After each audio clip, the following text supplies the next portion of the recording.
Praise the Lord church, यहोवा परमेश्वर के नाम से आप सभी का मैं फिर एक बार इस स्थान पर स्वागत करता हूं। प्रभु यीशु मसीह के नाम से सभी को जय मसीह की। परमेश्वर भला है और उसकी उपस्थिति हमारे मध्य में है। आमीन। प्रियो, आज सारे देश में, भारत देश में आज एक विशेष त्यौहार को मनाया जा रहा है। लोग अपने अपने तरीके से उस त्यौहार को मना रहे हैं। परमेश्वर का हम धन्यवाद दें जो अपने आप को धर्मी कहलाते हैं, क्योंकि परमेश्वर ने मुझे और आपको परमेश्वर के जीवन के पुस्तक से सत्य से अवगत कराया ताकि हम सत्य के मार्ग पर चल सके। Hallelujah. The word of God says you shall know the truth and truth shall set you free. तुम सत्य को जानोगे और सत्य ही तुम्हें स्वतंत्र करेगा। आमीन।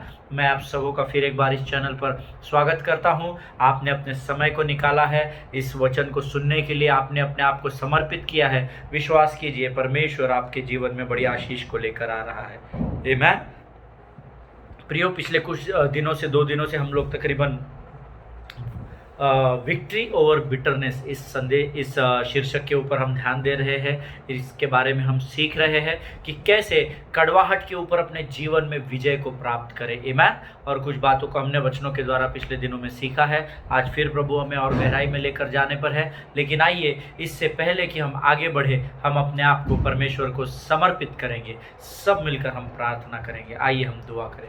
खुदावंद प्रभु यीशु नासरी के नाम से सुंदर और पवित्र दिन के लिए धन्यवाद देते हैं। राजा, तू महान और जीवित परमेश्वर है, इसलिए तेरी स्तुति और प्रशंसा करते हैं। प्रभु परमेश्वर पिता, संसार की अभिलाषाएं, संसार की चकाचौंध प्रभु धर्मी के जीवन को रोकने न पाएगी, ऐसा तेरा वायदा है परमेश्वर पिता। प्रभु परमेश्वर पिता, हर एक वो बात जो हमें इन वचनों को सुनने से, सुनाने से रोकती है, सारे डिस्टर्बेंस को, सारी आवाज़ को हम यीशु के नाम से खत्म करने की आज्ञा देते हैं परमेश्वर पिता। प्रभु, हम अपने आप को तेरे प्रिय पुत्र यीशु मसीह के लहू में ढापते हैं। प्रभु, जब हम वचन सुनते हैं राजा, तू हमसे बात करता है। प्रभु परमेश्वर पिता, हमारे मन को तैयार कर ताकि उन वचनों को हम ग्रहण कर सके। राजा, फिर एक बार प्रभु, अंधकार की हर एक ताकत को जो हमारे सामने हार चुकी है राजा, और तूने कलवरी पर उसे हमेशा के लिए हरा दिया है, उन सारी ताकतों को यीशु के नाम से इसी समय में अपने पांव के नीचे कुचल देता हूँ परमेश्वर पिता। और अपने आप को और जो लोग इन वचनों को सुनते हैं, देखते हैं,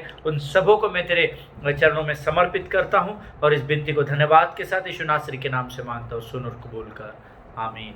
हालेलुया।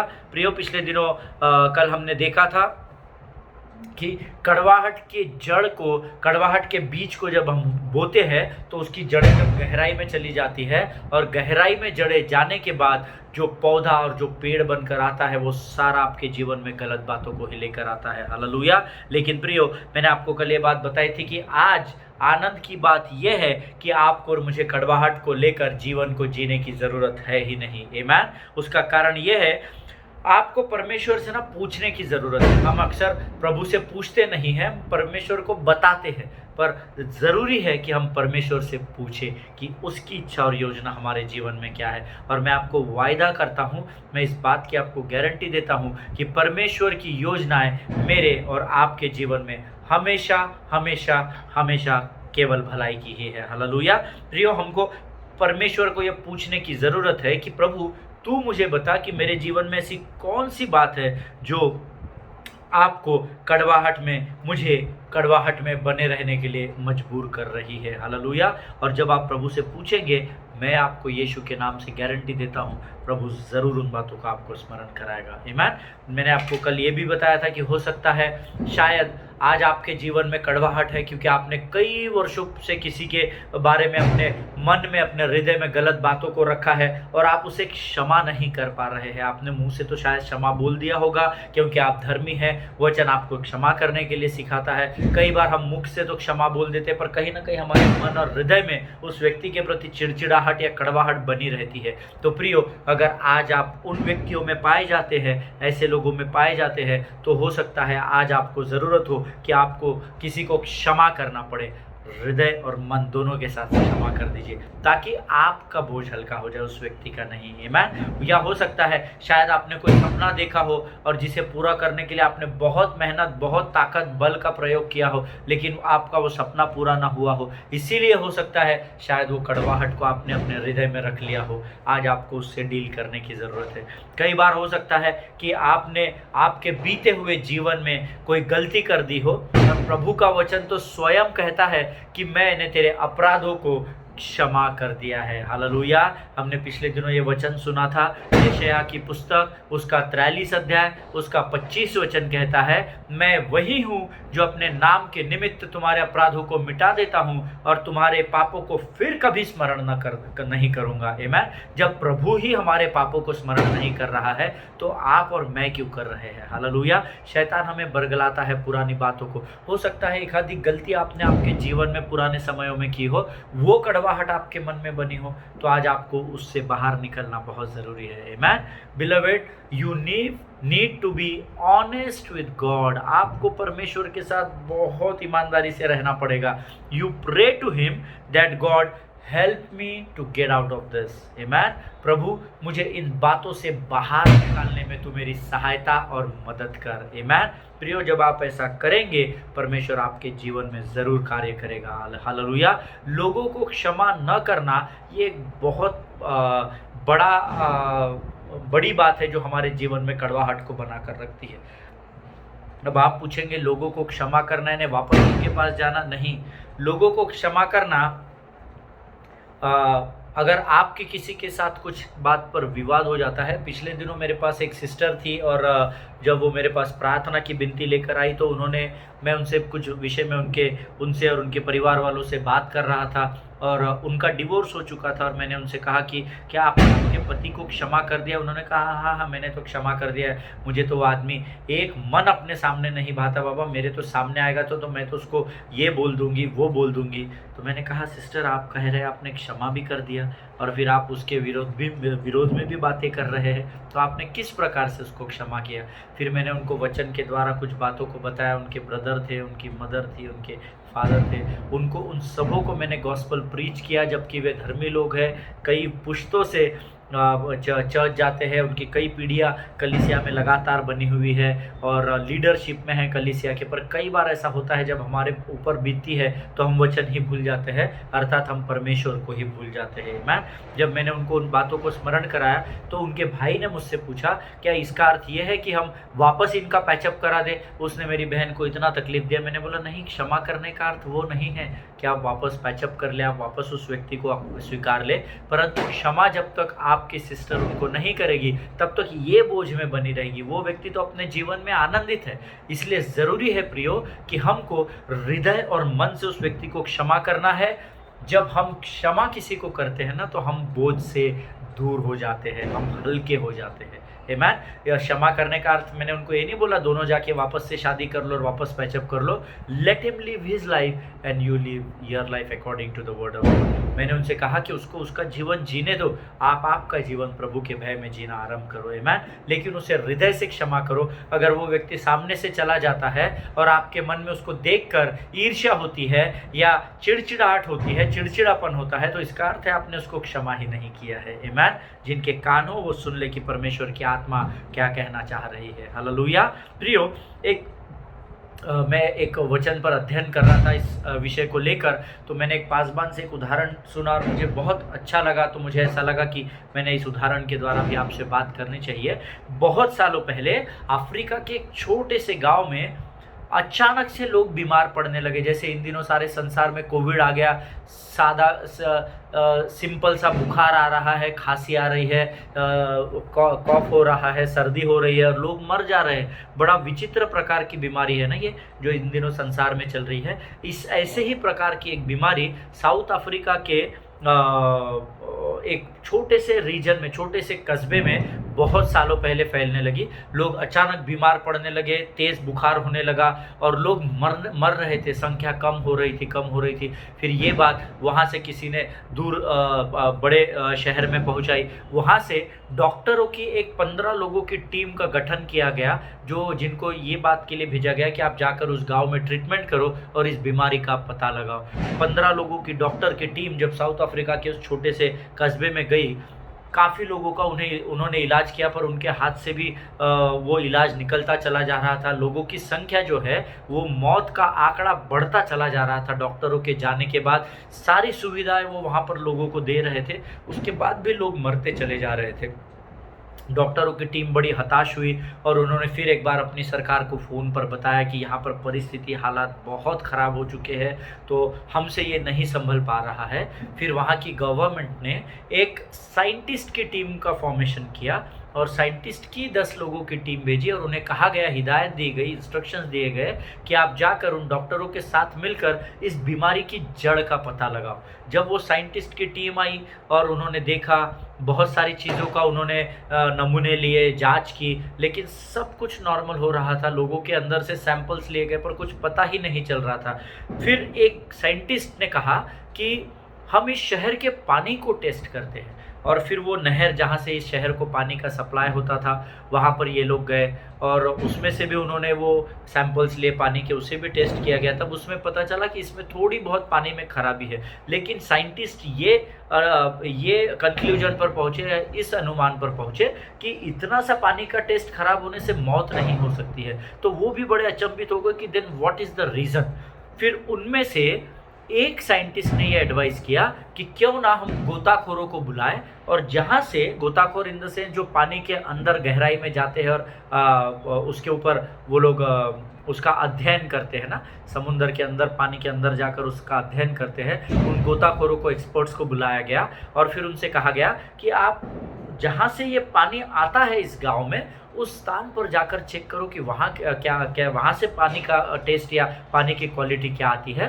जब वो गोताखोरों को पानी में डाला गया और जब वे गोताखोर उस स्थान पर पहुँचे जहाँ से उस जगह को पानी सप्लाई किया जाता था, एक बड़ी पाइपलाइन थी, सीमेंट का एक बड़ा पाइप था जिसमें से पानी को, सीमेंट के पाइपलाइन का ये हाइट था, यहाँ से पानी ऐसा नीचे गिरता था और फिर यहाँ से नीचे से बहाव होकर वो उस गाँव तक सप्लाई किया जा रहा था। जब गोताखोर वहाँ गए तो उन्होंने देखा कि वो जो पाइप है, उस पाइप से जो पानी निकलता है वहाँ तक तो पानी बहुत ही साफ है, लेकिन जैसे ही वो पानी नीचे गिरता है वहाँ पर उन्होंने देखा कि एक फीमेल पिग थी, मादा सुअर थी, वो वहाँ पर बहुत बड़ी सुअर, मादा सुअर, फीमेल सुअर थी, वो वहाँ नीचे पड़ी हुई थी और उसके बहुत सारे पिगलेट्स थे, है ना, यानी छोटे छोटे सुअर के बच्चे, तकरीबन 10 से 12 बच्चे, ये सब वहाँ मरे पड़े हुए थे और उनके ऊपर से होकर उनकी स्किन पूरी सड़ गई थी उन पिग्स की और उनके ऊपर से होकर ये पानी गांव में जा रहा था और उसके द्वारा पूरे गांव में बीमारी फैली हुई थी। आमेन प्रियो, जब उनको ये पता चला तो उन्होंने उसके ऊपर फिर उन्होंने वो पिगलेट्स को निकाला, वो बड़े मादा पीक को निकाला और वो जो पानी, साफ पानी आ रहा था, वो यहाँ से होकर आगे बढ़ रहा था। ये वस्तु थी जो उसमें पूरे जहर को मिला रही थी और आगे लोग बीमार पड़ रहे थे। और जब उन्होंने देखा कि इस वजह से ऐसा हो रहा है तो उन्होंने उस सब को बाहर निकाला। उस पूरे पानी में कुछ क्लोराइन या इस टाइप का कुछ मटेरियल डाला गया जिससे पूरे नहर को फिर एक बार स्वच्छ किया गया, क्लीन किया गया और फिर एक बार लोगों को साफ पानी मिलने लगा। तो उसकी जो असली जड़ थी वो ना तो पानी था ना तो कोई और बात थी। उसकी जो असली जड़ थी प्रियो, वो साफ पानी से के बहाव में आने वाला जो रोड़ा था या जो बाधाएं थी, वो बीच में आने के वजह से लोग मृत्यु को प्राप्त कर रहे थे। हालेलुया प्रियो, इसी तरीके से आपके और मेरे जीवन में आज भी हो रहा है। हालेलुया, बहुत सी बातें हमारे जीवन में हो जाती है जो हम नहीं जानते, जो हमें समझ में नहीं आती, लेकिन वो बातें हमें कमज़ोर कर देती है। जैसे ये गांव के लोग अच्छे भले थे, इनके अंदर कोई बीमारी नहीं थी, अच्छा खासा जीवन जी रहे थे, पर एक ऐसी बात इनके बीच में रोड़ा बनकर आ गई कि इनके समझ से बाहर था और ये कमज़ोर होते चले जा रहे थे। हालेलुया, लोगों को क्षमा करने के बजाय हम क्या करते हैं, जब कोई हमें कुछ बोलता है, कोई हमारे बारे में कुछ हो जाता है हमारे जीवन में, तो हम उसे भूल जाने के बजाय या लोगों को क्षमा करने के बजाय हम क्या करते हैं, उस बात को थाम लेते हैं।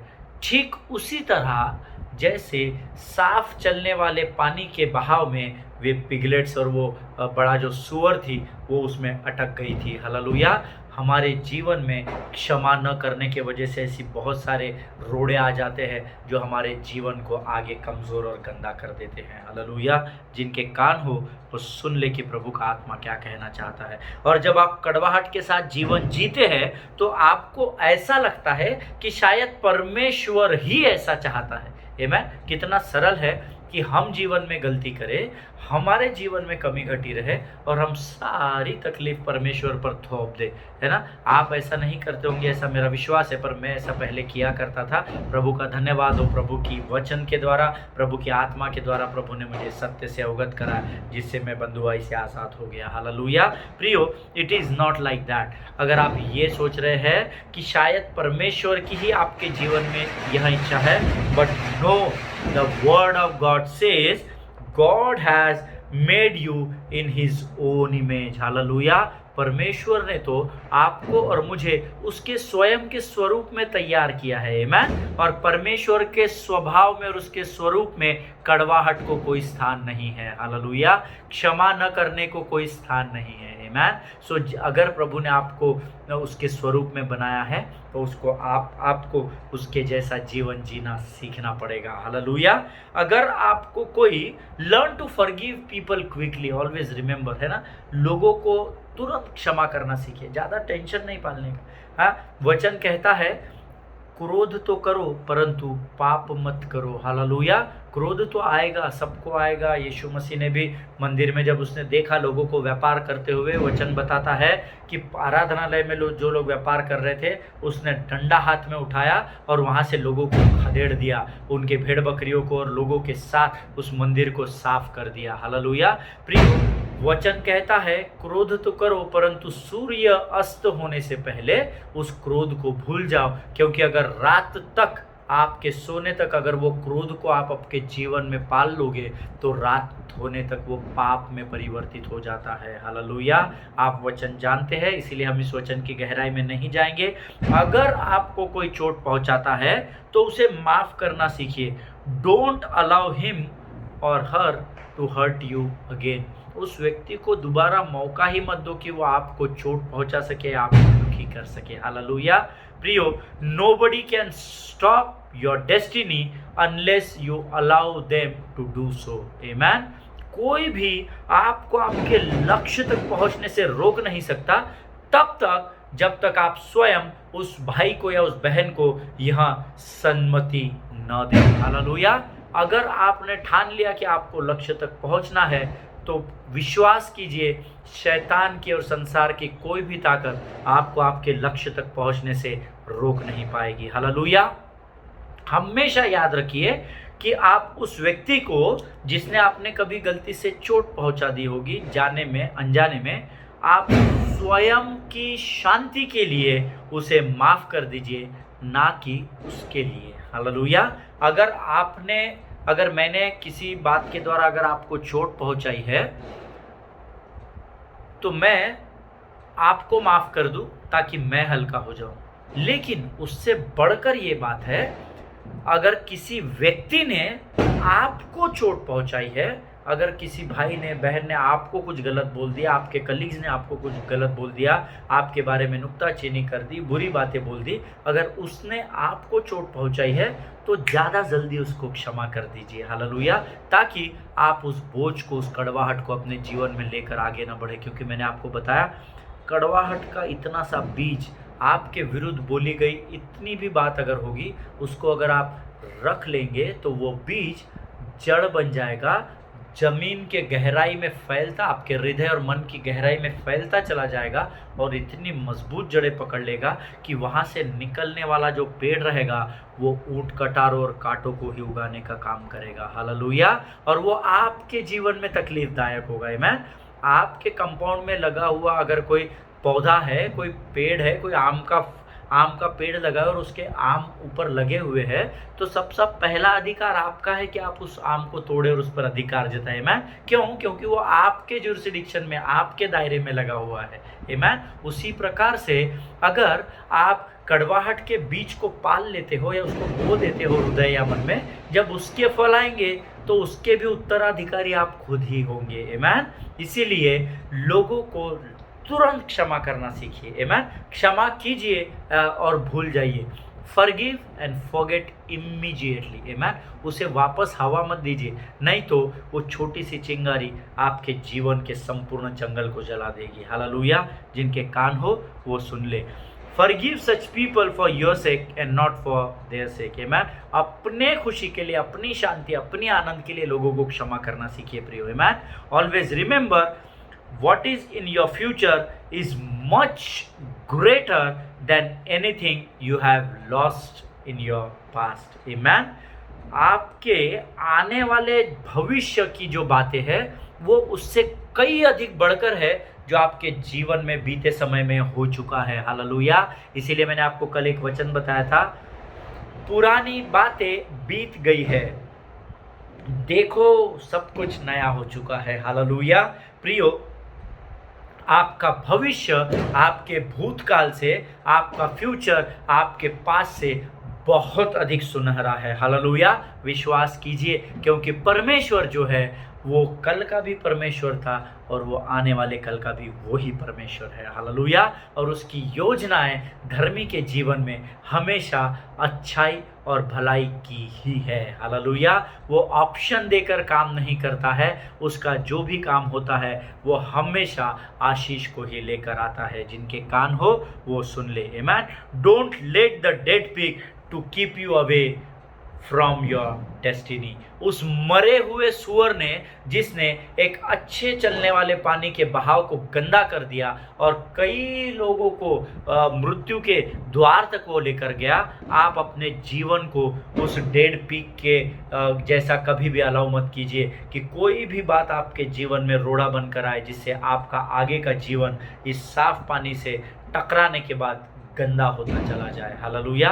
जैसे यहाँ से वो पानी गंदा होता चला गया और लोग मरते चले गए, ऐसा आप आपके जीवन में शैतान को मौका मत दीजिए. हालेलुया. प्रियो, एक वचन हम पढ़ेंगे. हम सब पवित्र शास्त्र में नियोमी के बारे में जानते हैं. आमीन. मैं चाहता हूँ कि आप इस वचन को रेफरेंस लिख लें और आप इसको बाद में पढ़ लीजिएगा. रूत की किताब, उसका पहला अध्याय और उसके 2, 3 और 4 वचन आप उसको बाद में ज़रूर पढ़िएगा, क्योंकि जो संदेश आज हम सुन रहे हैं ये संदेश रूत के इस पुस्तक से भी जोड़ा जाता है या रिलेट होता है. सो रूत की पुस्तक, उसका दूसरा अध्याय और उसका पहला अध्याय और उसके 2, 3 और 4 वचन आप ज़रूर पढ़िएगा.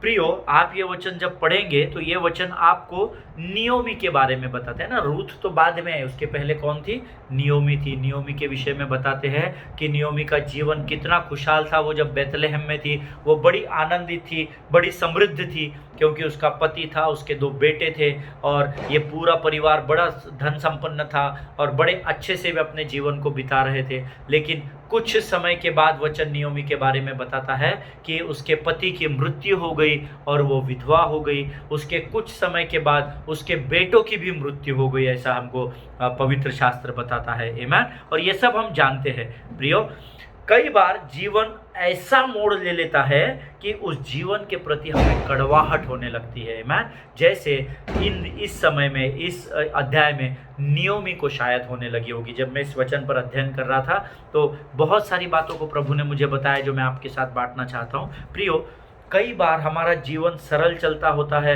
सब सही होता है, सब सुख होता है, धन होता है, मोटर गाड़ी बंगला सब होता है, प्रभु की आराधना कर रहे हैं, सेवकाई कर रहे हैं, और सडनली ना जीवन में एक मोड़ आता है जहाँ पे हमारा जीवन हिलने लग जाता है. कभी हम इस तरफ होते हैं, कभी उस तरफ होते हैं, कभी ऑफिस का टेंशन, कभी घर का टेंशन, कभी सेवकाई का टेंशन, कभी लीडरशिप का टेंशन. तो हमारा लाइफ ना थोड़ा जिगजैग होने लगता है. जैसे नियोमी के जीवन में वह सुखा बड़े खुशहाल जिंदगी वो जी रही थी, सुख के साथ जीवन बिता रही थी, और सडनली पति की मृत्यु हुई, उसके बाद दोनों बेटों की मृत्यु हो गई. लेकिन मैं आपको बताना चाहता हूँ कि अगर आज आप जीवन की ऐसी परिस्थिति में है तो आपको धैर्य रखने की ज़रूरत है. आमीन. क्योंकि वचन कहता है कि परमेश्वर हमें अपने सहने से अधिक परीक्षा में कभी भी नहीं पढ़ने देता है. हालेलुया. परमेश्वर, अगर आपके जीवन में आज कोई परीक्षा हो रही है तो विश्वास कीजिए, आप आज तक इसलिए उस परीक्षा में है क्योंकि आप उस परीक्षा का सामना कर सकते हैं, आप उसको सहन कर सकते हैं. हालेलुया. प्रभु ने वो धीरज का आत्मा आपके अंदर डाला है. और वचन कहता है अगर नियोमी के जैसी कोई परिस्थिति अगर आज आपके जीवन में है तो आपको धैर्य रखना है, आपको उस परिस्थिति का सामना करना है, क्योंकि परमेश्वर आपके सहने से अधिक आपको परीक्षा में कभी भी पढ़ने नहीं देगा. हालेलुया. जिनके जिसके कान हो वो सुन ले कि प्रभु क्या कहना चाहता है। हो सकता है प्रियो, आज आप जिस कड़वाहट से गुजर रहे हैं वो परिस्थितियाँ आई बिलीव बहुत ही बिकट होगी। अगर आप धर्मी हैं और अगर आप प्रभु यीशु मसीह पर विश्वास करते हैं तो छोटी मोटी परेशानियां धर्मी के जीवन में आती ही नहीं है, आमीन। क्योंकि शैतान आपसे अधिक आपके बल और सामर्थ्य को जानता है और वो आपसे अधिक आपके परमेश्वर को जानता है। हालेलुया।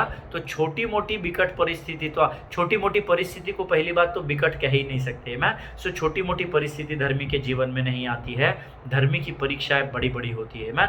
आज आपकी परिस्थितियाँ शायद एक ऐसी कड़वाहट आपके जीवन में आ चुकी होगी, आपके जीवन में आने वाली परिस्थितियों के द्वारा। लेकिन प्रियो, आज मैं आपको बताना चाहता हूँ, आप विश्वास करें, परमेश्वर आपको उस बिकट परिस्थिति से निकालने वाला परमेश्वर है। आमीन। परमेश्वर आपको उस परिस्थिति में नहीं रहने देगा। अगर उसने शद्रक मेशक अबेदनगो को उस आग की भट्टी में से निकाला, अगर उसने डैनियल को सिंहों की मान से निकाला, अगर उसने मूसा और यहोशू को मिस्र की गुलामी से कनान देश की ओर लेकर गया, वाचा के देश की ओर लेकर गया, अगर उसने अब्राहम को अपने बेटे को मृत्यु के लिए लेकर जाने के लिए कहा, लेकिन इसहाक और अब्राहम दोनों उस पर्वत से जीवित नीचे उतर आए, अगर परमेश्वर उनको उस परिस्थितियों से निकाल सकता है, तो आज चाहे आपके जीवन की परिस्थिति कितनी भी बिकट क्यों न हो, परमेश्वर उसमें से आपको सुरक्षित निकालने वाला महान और जीवित परमेश्वर है। आमीन। परमेश्वर इन वचनों को समझने के लिए आपको ताकत दे। यहाँ हम देखते हैं कि नियोमी अपने जीवन में इतने दुखों को देख चुकी थी कि कड़वाहट ने उसके जीवन को पूरी रीति से जकड़ लिया था, ऐसा वचन बताता है।